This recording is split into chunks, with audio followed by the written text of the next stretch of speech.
ಎಲ್ಲರಿಗೂ ನಮಸ್ಕಾರ. Equity guys stock market academy pre market video ನಮ್ಮ ಕನ್ನಡದಲ್ಲಿ. ಬನ್ನಿ ಶುಕ್ರವಾರ ಮಾರ್ಕೆಟ್ ಅಲ್ಲಿ ಏನೇನಾಗಿದೆ ನೋಡ್ಕೊಂಡ್ ಬಂದ್ಬಿಡೋಣ ಒಂದ್ಸಲಿ. ನೋಡಿ, ನಿಫ್ಟಿ 50 213 ಪಾಯಿಂಟ್ಸ್ ನೆಗೆಟಿವ್ ಅಲ್ಲಿ ಕ್ಲೋಸ್ ಆಗಿದೆ.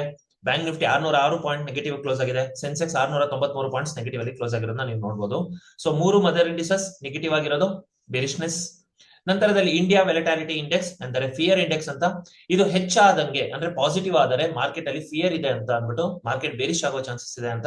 ಇವತ್ತು ಇಂಡಿಯಾ ವಿಕ್ಸ್ ಪ್ಲಸ್ 3.12% ಚೇಂಜ್ ಆಗಿರೋದನ್ನ ನೀವು ನೋಡಬಹುದು.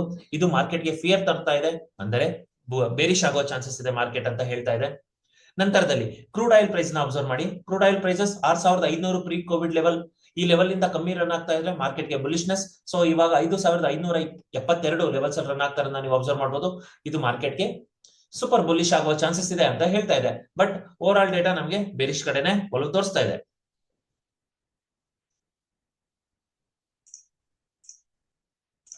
ನಂತರದಲ್ಲಿ ನಿಫ್ಟಿ 50 ಸ್ಪೆಸಿಫಿಕ್ ಆಗಿ ನೋಡಿ. ನಿಫ್ಟಿ 50 ಸ್ಪೆಸಿಫಿಕ್ ಆಗಿ ನೋಡೋದಾದ್ರೆ ನಿಮಗೆ ನಿಫ್ಟಿ 50 ಅಲ್ಲಿ ನಿಮಗೆ ಒಂದು ಸ್ಟ್ರಾಂಗ್ ರೆಡ್ ಕ್ಯಾಂಡಲ್ ನ ಬಂದಿರೋದನ್ನ ಅಬ್ಸರ್ವ್ ಮಾಡಬಹುದು. ಇದು ಮಾರ್ಕೆಟ್ಗೆ ಬೇರಿಶ್ನೆಸ್ ನ ತೋರಿಸ್ತಾ ಇದೆ. ನಂತರದಲ್ಲಿ ನಿಫ್ಟಿ ಬ್ಯಾಂಕ್ ಅಲ್ಲೂ ಕೂಡ ಒಂದು ಸ್ಟ್ರಾಂಗ್ ರೆಡ್ ಕ್ಯಾಂಡಲ್ ಬಂದಿರೋದನ್ನ ನೀವು ಅಬ್ಸರ್ವ್ ಮಾಡಬಹುದು. ಇದು ಮಾರ್ಕೆಟ್ಗೆ bearish.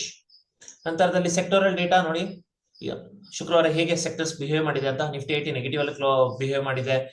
Nifty bank negative, Nifty infrastructure negative, ನಂತರದಲ್ಲಿ ನಿಫ್ಟಿ ಆಟೋ ಸೆಕ್ಟರ್ ನೆಗೆಟಿವ್ ಮತ್ತು Nifty metal sector negative.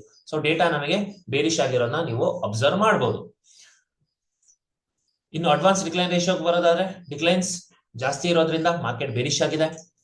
Nifty 50 specific ಆಗಿ ನೋಡೋದಾದ್ರೆ 7 ಕಂಪನಿಗಳು ಪಾಸಿಟಿವ್, 42 ಕಂಪನಿಗಳು ನೆಗೆಟಿವ್, ಬೇರಿಶ್ನೆಸ್. ನಿಫ್ಟಿ ಬ್ಯಾಂಕ್ ಕೂಡ ಬೇರಿಶ್ ಆಗಿರೋದನ್ನ ನೀವು ನೋಡಬಹುದು. ಸೊ ಡೇಟಾ ನಮಗೆ ಬೇರಿಶ್ ಕಡೆ ತೋರಿಸ್ತಾ ಇದೆ. ಇನ್ನು ಆಪ್ಷನ್ ಚೈನ್ ಬರೋದಾದ್ರೆ in the money call option sell ಆಗಿರೋದನ್ನ ನೋಡಬಹುದು. Out of the money call options ಕೂಡ ಸೆಲ್ ಆಗಿದೆ. ಡೇಟಾ ನಮಗೆ ಬೇರಿಶ್ ಆಗಿದೆ. In the money put options buy ಆಗಿದೆ.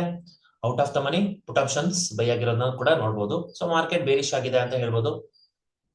ಇನ್ನು ಪಿಸಿಆರ್ ರೇಷಿಯೋಗೆ ಬರೋದಾದ್ರೆ ಪಿಸಿಆರ್ ರೇಷಿಯೋ 0.6 to 0.7 ಇದೆ, neutral data.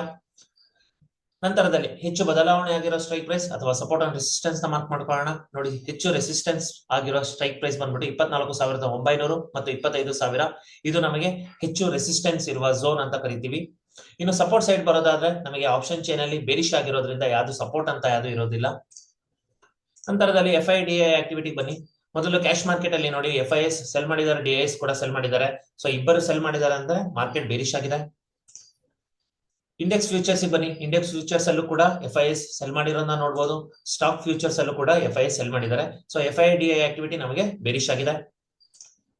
Futures US market futures ಅಂತ ನೋಡೋದಾದ್ರೆ ನೋಡಿ, US30, US500, US Tech 100 ಮೂರೂ ಕೂಡ ನಿಮಗೆ ನೆಗೆಟಿವ್ ಅಲ್ಲಿ ರನ್ ಆಗ್ತಾ ಇರೋದನ್ನ ನೋಡಬಹುದು. ನ್ಯೂಟ್ರಲ್ ಟು ನೆಗೆಟಿವ್ ಅಂತ ಹೇಳ್ಬೋದು. So data neutral to negative ಆಗಿದೆ. ಇನ್ನು ಗ್ಲೋಬಲ್ ಮಾರ್ಕೆಟಿಂಗ್ ಬರೋದಾದ್ರೆ ಡೋ ಜೋನ್ಸ್ ಯಾವ ರೀತಿ ಪಾಸಿಟಿವ್ ಅಲ್ಲಿ ಕ್ಲೋಸ್ ಆಗಿದೆ, S&P 500 ಪಾಸಿಟಿವ್, ನಾಸ್ಡಾಕ್ ಕೂಡ ಪಾಸಿಟಿವ್ ಅಲ್ಲಿ ಕ್ಲೋಸ್ ಆಗಿರೋದು. ಮಾರ್ಕೆಟ್ ಬುಲಿಶ್ ಆಗುವ ಚಾನ್ಸಸ್ ಇದೆ ಅಂತ ಹೇಳ್ತಾ ಇದೆ. ಅಮೆರಿಕನ್ ಮಾರ್ಕೆಟ್ ಬುಲಿಶ್ ಆದ್ರೆ ಯುರೋಪಿಯನ್ ಮಾರ್ಕೆಟ್ ನೋಡಿ, ಯುರೋಪಿಯನ್ ಮಾರ್ಕೆಟ್ ಕೂಡ ಬುಲಿಶ್ ಆಗಿದೆ. ಇನ್ನು ಏಷ್ಯನ್ ಮಾರ್ಕೆಟ್ ಈಗ ಆಲ್ರೆಡಿ ಪಾಸಿಟಿವ್ ಅಲ್ಲಿ ಓಪನ್ ಆಗಿ ರನ್ ಆಗ್ತಾ ಇರೋದನ್ನ ನೋಡಬಹುದು. ನೋಡಿ, ನಿಕಾಯ್ 225 ಪಾಸಿಟಿವ್ ಅಲ್ಲಿ ರನ್ ಆಗ್ತಾ ಇರೋದನ್ನ ನೋಡಬಹುದು, ಬುಲಿಶ್ನೆಸ್. ಹ್ಯಾಂಗ್ಸೆಂಗ್ ಕೂಡ ಪಾಸಿಟಿವ್ ಅಲ್ಲಿ ಕ್ಲೋಸ್ ಆಗಿದೆ. ಕಾಸ್ಪಿ ಪಾಸಿಟಿವ್ ಅಲ್ಲಿ ರನ್ ಆಗ್ತಾ ಇರೋದನ್ನ ನೋಡಬಹುದು. ಸೊ ಗ್ಲೋಬಲ್ ಮಾರ್ಕೆಟ್ ಅಲ್ಲಿ ಕ್ಯಾಶ್ ಮಾರ್ಕೆಟ್ಗಳು ನಮಗೆ ಪಾಸಿಟಿವ್ ಕಡೆ ಒಲವು ತೋರಿಸ್ತಾ ಇರೋದು ನೋಡಬಹುದು. ಇನ್ನು ADRC ಬರೋದಾದ್ರೆ ಇನ್ಫೋಸಿಸ್ ADR ಪಾಸಿಟಿವ್ ಆಗಿದೆ, Wipro ADR positive, ICICI negative, HDFC negative ಮತ್ತು ಡಾಕ್ಟರ್ ರೆಡ್ಡಿಸ್ ಲ್ಯಾಬ್ ಪಾಸಿಟಿವ್ ಆಗಿದೆ. ಇಲ್ಲಿ ಇಂಪಾರ್ಟೆಂಟ್ ಅಂತ ಹೇಳೋದಾದ್ರೆ ನಿಮಗೆ IT ಕಂಪನೀಸ್ ಗಳು ಪಾಸಿಟಿವ್ ಆಗಿದೆ, ಬ್ಯಾಂಕ್ ಸೆಕ್ಟರ್ ಗಳು ನೆಗೆಟಿವ್ ಆಗಿರೋದನ್ನ ನೋಡಬಹುದು. ಇದು ಮಾರ್ಕೆಟ್ಗೆ ಒಂದು ನ್ಯೂಟ್ರಲ್ ಡೇಟಾ ಅಂತ ಹೇಳ್ತೀವಿ. ನಂತರದಲ್ಲಿ ಇವತ್ತಿನ ಸಪೋರ್ಟ್ ಅಂಡ್ ರೆಸಿಸ್ಟೆನ್ಸ್ ನ ಮಾರ್ಕ್ ಮಾಡ್ಕೊಳ್ಳಿ. ಮೊದಲನೇದಾಗಿ ನೋಡಿ, ಮೊದಲನೇದಾಗಿ ರೆಸಿಸ್ಟೆನ್ಸ್ ಅಂತ ಹೇಳೋದಾದ್ರೆ 25,085 ಅಂದರೆ ನಿನ್ನೆ ಹೈ, ಶುಕ್ರವಾರದ ಹೈ ನಮ್ಮ ಮೊದಲನೇ ರೆಸಿಸ್ಟೆನ್ಸ್ ಆಗುತ್ತೆ. 25,153 ನಮ್ಮ ಎರಡನೇ ರೆಸಿಸ್ಟೆನ್ಸ್ ಆಗುತ್ತೆ. ಮತ್ತು 25,246 ನಮ್ಮ ಮೂರನೇ ರೆಸಿಸ್ಟೆನ್ಸ್ ಆಗುತ್ತೆ.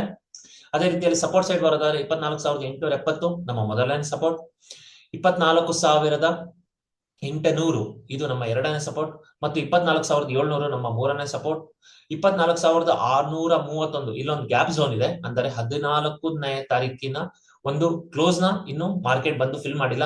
ಇಲ್ಲಿವರೆಗೂ ಕೂಡ ಮಾರ್ಕೆಟ್ ಬರಬಹುದು ಅಂತ ನಾವು ಪ್ರೆಡಿಕ್ಟ್ ಮಾಡ್ತಾ ಇದೀವಿ. ಸೊ ಇದನ್ನು ಕೂಡ ಮಾರ್ಕ್ ಮಾಡ್ಕೊಂಡಿರ್ತೀವಿ. ಸೊ ಇವತ್ತಿನ ಮಾರ್ಕೆಟ್ ವ್ಯೂ ಏನಾಗಿರ್ಬೋದು? First investors point of view ನೋಡಿ. ಇನ್ವೆಸ್ಟರ್ಸ್ ಪಾಯಿಂಟ್ ಆಫ್ ವ್ಯೂ ನೋಡಿ, ಇಲ್ಲಿ RSI ಸ್ಟೋಕ್ಯಾಸ್ಟಿಕ್ ನ ನೀವು ಯೂಸ್ ಮಾಡೋದಾದ್ರೆ ಇಲ್ಲಿ ನಿಮಗೆ ಗೊತ್ತಾಗ್ತಾ ಇದೆ ಡೇ ಟೈಮ್ ಫ್ರೇಮ್ ಗೆ ಮಾರ್ಕೆಟ್ ಓವರ್ ಬಾಟ್ ಅಲ್ಲಿ ಇದೆ, ಮಾರ್ಕೆಟ್ ಓವರ್ ಬಾಟ್ ಝೋನ್ ಅಲ್ಲಿ ಇದೆ. ಸೊ ಇಲ್ಲಿಂದ ಒಂದು ಸೆಲ್ ಆಫ್ ಬರೋ ಚಾನ್ಸಸ್ ಇದೆ. ಸೊ ಇದನ್ನು ಕೂಡ ನೀವು ತಿಳ್ಕೊಬಹುದು. ಇನ್ನು ನೀವು ಇಂಟ್ರಾಡೇ ಪಾಯಿಂಟ್ ಆಫ್ ವ್ಯೂ ಅಲ್ಲಿ ನೋಡಿ, ಇವತ್ತು ಮಾರ್ಕೆಟ್ ಏನಾಗ್ಬೋದು, ಮಾರ್ಕೆಟ್ ಅಲ್ಲಿ ಒಂದು ಫ್ಲಾಟ್ ಓಪನ್ ಆಗಿ ನಂತರದಲ್ಲಿ ಒಂದು ಇಂಪಾರ್ಟೆಂಟ್ ಝೋನ್ ನ ಮಾರ್ಕ್ ಮಾಡ್ಕೊಳ್ಳಿ. ಮಾರ್ಕೆಟ್ ಅಲ್ಲಿ ಇವತ್ತು ಇಂಪಾರ್ಟೆಂಟ್ ಝೋನ್ ಅಂತ ಹೇಳಿದ್ರೆ 25,040 ಇದು ನಮಗೆ ಇಂಪಾರ್ಟೆಂಟ್ ಝೋನ್ ಆಗಿ ಕೆಲಸ ಮಾಡುತ್ತೆ. 25,040 ಈ ಝೋನ್ ನ ಮಾರ್ಕ್ ಮಾಡ್ಕೊಳ್ಳೋದು ತುಂಬಾ ಇಂಪಾರ್ಟೆಂಟ್ ಆಗಿರುತ್ತೆ. ಈ ಝೋನ್ ಮೇಲೆ ಏನಾದ್ರು ಮಾರ್ಕೆಟ್ ಇವತ್ತು ಕ್ಲೋಸ್ ಆಗಕ್ಕೆ ಟ್ರೈ ಮಾಡಿದ್ರೆ ಇನ್ನೊಂದ್ಸಲಿ 25,200 ಆಗೋ ಚಾನ್ಸಸ್ ಇದೆ. 25,040 ಇವತ್ತಿನ ಲಕ್ಷ್ಮಣ ರೇಖೆ ಆಗಿರುತ್ತೆ. ಇದನ್ನೇನಾದ್ರು ಮಾರ್ಕೆಟ್ ಕ್ಲೋಸ್ ಮಾಡಿಲ್ಲ ಅಂತ ಅನ್ಕೊಳ್ಳಿ, ಅವಾಗ ನಿಮಗೆ ಮಾರ್ಕೆಟ್ ಅಲ್ಲಿ ಒಂದು ಸ್ಟ್ರಾಂಗ್ ಸೆಲ್ ಆಫ್ ಬರುವ ಚಾನ್ಸಸ್ ಇರುತ್ತೆ. ಅದು 24,870 ಲೆವೆಲ್ ವರೆಗೂ ಬರೋ ಚಾನ್ಸಸ್ ಕೂಡ ಇರುತ್ತೆ ಅಂತ ನಾವು ಪ್ರೆಡಿಕ್ಟ್ ಮಾಡಬಹುದು. ಸೊ ಇದು ನಿಮ್ಮ ಮಾರ್ಕೆಟ್ ವ್ಯೂ ಆಗಿರುತ್ತೆ ಇವತ್ತಿದ್ದು. ಸೊ ನಿಮ್ಮ ಸೆಟಪ್ಸ್ ಗಳನ್ನ ನೀವು ಟ್ರೇಡ್ ಮಾಡ್ತಾ ಎಂಜಾಯ್ ಮಾಡಿ. Thank you.